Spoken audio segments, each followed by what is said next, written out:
जय सिया राम सभी को। ये जो व्यास मंदिर है, श्री राम मंदिर है, ये व्यास बगीची में स्थित है। जैसलमेर में व्यास बगीची BSNL ऑफिस के पास में है। और ये जो मंदिर है ये बहुत पुराना, 192 साल करीब पुराना है। महाराजा अगस्त सिंह के टाइम का ये मंदिर बना हुआ है। उदराय सकलाय जगत्पिताय नागाधिराय तुष्टियज्ञ विभूषिताय हरिसुताय गणनाय नमो नमस्ते गौरीसुताय गणनाय जय सियाराम व्यास जी। जय सिया राम। तो व्यास जी, आप हमारे को इस मंदिर के बारे में थोड़ा सा जानकारी दीजिए, इस मंदिर के इतिहास के बारे में। जय सिया राम सभी को। ये जो व्यास मंदिर है, श्री राम मंदिर है, ये व्यास बगीची में स्थित है। जैसलमेर में व्यास बगीची BSNL ऑफिस के पास में है। और ये जो मंदिर है ये बहुत पुराना, 192 साल करीब पुराना है। महाराजा अगस्त सिंह के टाइम का ये मंदिर बना हुआ है।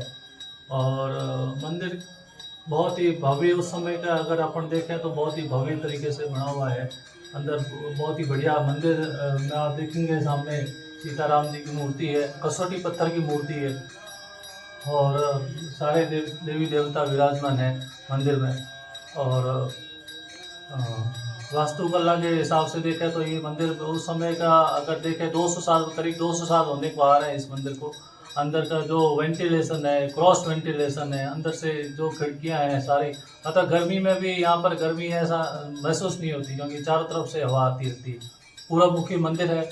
और इसकी जो कुर्सी है वो मतलब 200 साल पहले का जो स्ट्रक्चर जो बनाने वाले थे उनका जो कैलकुलेशन था वो ऐसा था कि आज भी जो आसपास की जो बिल्डिंग बनी है बगीची में, उससे भी ये कुर्सी इसकी ऊपर है। ये इसकी खासियत। बहुत ही बढ़िया आपने बात बताया। इनकी वास्तुकला के नज़र से देखें तो इसकी जो कह सकते हैं कुर्सी है वह ऊंचाई पर है। और इस मंदिर के बारे में आप थोड़ा मुझे ये बताइए कि आप यहाँ कब कब आते रहते हैं और यहाँ किस तरह से आपने भव्य आयोजन पहले किया है या आगे करेंगे, थोड़ा इसके बारे में बताएं। मंदिर तो बहुत पुराना है और हमारा भी इस पिछले जो चैत्र नवरात्रि से यहाँ पर वापस जुड़ा हुआ है। हालांकि हम खुद व्यास परिवार से हैं और व्यास बगीची तो आते रहते थे, लेकिन ध्यान में नहीं था कि भाई इस तरह का कोई यहाँ पर स्थान है। पिछले नवरात्रि से हमने यहाँ पर साफ सफाई करके वापस इसका जो रंग रोगन करवाया। नवरात्रि में यहाँ पर पूरे 9 दिन अनुष्ठान चला है।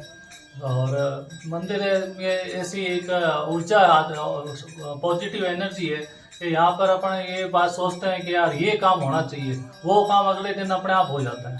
ऐसी इसमें जैसे 9 दिन में हमने सोचा एक दिन 56 भोग होना चाहिए तो एक दिन 56 भोग हो गए, एक दिन दीपमाला होनी चाहिए तो एक दिन दीपमाला हो गई, एक दिन सुंदरकांड पाठ होना चाहिए तो एक दिन सुंदरकांड पाठ हो गया। और 9 दिन बहुत ही आनंद रहे उसमें। उसके बाद 9वें दिन जो पूर्णाहुति रामनवमी को हुई, वो पंचकुंडी यज्ञ हुआ, वो भी अरणी मंथन से हुआ। तो ये अपने आप में चमत्कार के ऊपर चमत्कार होते गए इस मंदिर में। अरणी मंथन के समय जो हवन हुआ था उस समय का अगर आपको दृश्य बताऊं तो हवन हो रहा है, ऊपर बरसात आ रही है। मतलब इस तरह का एक अलौकिक आनंद का यहाँ पर अनुभूति होती है। और पिछले 6 महीने से हम लगातार यहाँ पर सुबह आरती 9 बजे करते हैं और शाम को 7:30 बजे यहाँ पर आरती करते हैं। और संडे संडे हम यहाँ पर सुंदरकांड का पाठ भी करते हैं शाम को 5:30 बजे। जैसलमेर जिले शहर में जितने भी मानस प्रेमी हैं, सुंदरकांड प्रेमी है, अखंड पाठ प्रेमी है, वो यहाँ पर इकट्ठे होते हैं और 5:30 बजे यहाँ पर हर रविवार को सुंदरकांड का पाठ होता है। और बीच में एक बार हमने अखंड रामचरितमानस का भी यहाँ पर पारायण हुआ है। तो मनोज जी, आपके अनुभव जो हमारे इस मंदिर में, जैसे व्यास जी ने कहा है कि यहाँ एक ऐसी एनर्जी प्राप्त होती है जिससे कि एक आत्मसंतुष्टि होती है, तो आप भी यहाँ कब से जुड़े हुए हैं और इस स्थान के बारे में आपको कैसा अनुभव होता है और आपके साथ साथ यहाँ कौन दर्शन में आते हैं? जैसे व्यास जी ने कहा कई लोग आते हैं, तो आपके साथ कौन आते हैं? आप कब से आ रहे हैं? जी, जय सिया राम सभी भक्तों को। और ये बहुत ही चमत्कारिक मंदिर है। और जैसा कि व्यास जी ने बताया था कि ये BSNL के पास में है, साथ ही साथ ये गड़ीसर की पहाड़ के ऊपर बना हुआ है, तो पीछे इसके बहुत ही अच्छा सुंदर रमणीक दृश्य भी होते हैं। और हमने यहाँ पर श्रावण मास के अंदर जब शिव जी का भी मंदिर बना हुआ है, उसके भी वहाँ पर भी रुद्राभिषेक प्रति दिवस होते थे, उसका भी आयोजन होता था। मैं भी चैत्र मास से ही इनके साथ में जुड़ा हूँ। पहले ये मंदिर जैसे जिस तरह उपेक्षित हो गया था और उस वजह का काफ़ी समय से बंद था। जैसा कि हमारे बताते हैं, पूर्व बड़े बुजुर्ग बताते हैं कि इस मंदिर पहले तो अच्छा चेतन था, उसमें व्यास पूर्णिमा के दिन यहाँ पर गीता का पाठ भी होता था, और इस वजह से ये काफ़ी चमत्कारिक है। और हम सभी मित्रगण प्रतिदिन शाम को एकत्रित होते हैं, जैसे भरत जी हैं, विनोद जी हैं, RC व्यास जी हैं, विनोद व्यास जी हैं, और भी कई मित्र सब प्रतिदिन शाम को 15-20 जने मित्र एकत्रित होकर यहाँ पर शाम को आरती का आनंद लेते हैं। और तो व्यास जी, जैसे आपने कहा कि आपके पिताश्री भी यहाँ पर आते थे, तो उसमें आप छोटे थे, कभी कभार यहाँ आए, तो उस समय कैसा था और आज में कितना बदलाव है, ऐसा थोड़ा कुछ अगर अनुभव हो तो बताएं हमें। जब हम छोटे थे पिताजी के साथ में, पिताजी इस मंदिर के केयर टेकर हुआ करते थे उस समय। और उस समय यहाँ पर कुछ 2-4 मकान बने हुए थे, जिनसे कोई किराएदार वगैरह रहते थे, तो उनसे बगीचे के रख रखाव का व्यवस्था होती थी उस समय। तब हम उस ज़माने में भी पिताजी के साथ आते थे। उस समय भी मंदिर बना हुआ था और उस समय भी आरती वगैरह होती थी, लेकिन उस समय इतने ज़्यादा लोगों का, भक्तों का जुड़ाव नहीं था।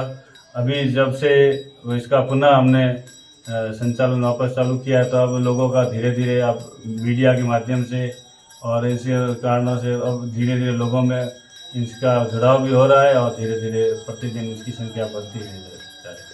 बिल्कुल व्यास जी, मैं थोड़ा आपसे एक ये भी कहना चाहूँगा, आप जिस मेरे के प्रॉपर रहने वाले हैं, तो यहाँ राम मंदिर वैसे कम देखे जाते हैं अमूमन, तो इसके बारे में आप थोड़ा कुछ बताएंगे कि यहाँ राम मंदिर कम है और श्री कृष्ण के ज़्यादा है, तो इसका थोड़ा कुछ अगर आपको। ये जिसमें जो है वैसे भी यदुवंशियों के है, और उसी कारण यहाँ पर कृष्ण और वैष्णव भक्ति के स्थान ज़्यादा है। हनुमान जी के स्थान है, लेकिन राम मंदिर का स्थान हमारी जानकारी में नहीं है। तो जैसलमेर का हमने भी और भी कई जगह पूछा, तो पता चला कि राम मंदिर जोड़े से इस तरह का अलौकिक मंदिर ये जैसलमेर में एक ही है, ऐसा हमारी जानकारी में आया। और ये जो मंदिर है, ये मतलब आज से करीब 200 साल पहले बढ़िया व्यास परिवार, जो व्यासों में जो बढ़िया व्यास परिवार है, उन्होंने ये मंदिर बनाया। बहुत ही बढ़िया, अच्छी आपने जानकारी दी व्यास जी, आपका बहुत बहुत धन्यवाद। जय श्री राम। जय श्री।